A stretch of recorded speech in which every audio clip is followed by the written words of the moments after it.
Africa was a system before rupture. Africa is too often introduced after the damage begins.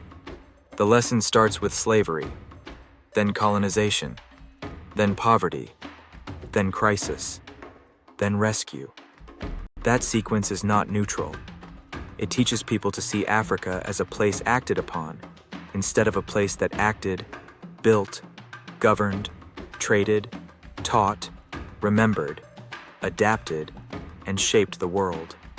At Freedom School Academy, we begin earlier. Before rupture, Africa was not empty.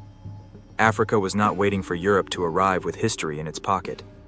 Africa had civilizations, kingdoms, trade routes, cities, farmers, miners, scholars, artists, spiritual systems, family structures, military systems, markets, and knowledge traditions. Africa had land and water systems, gold and salt networks, caravan routes and coastal trade, governance councils and royal courts, libraries, oral traditions, sacred memory, and systems of teaching.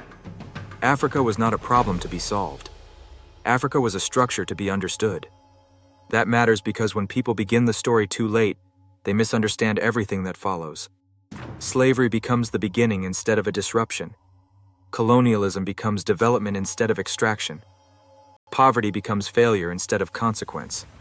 And African people become victims before they are recognized as builders. The correction is not romantic.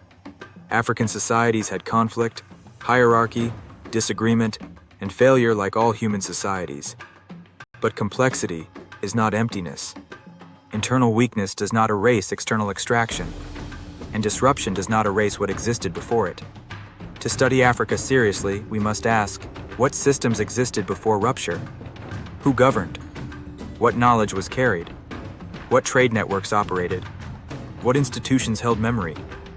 What power arrangements were changed, captured, or destroyed? Africa did not enter world history when Europe arrived. Europe entered a world Africa had already helped build. Visit Freedom School Academy at freedomschoolacademy.com.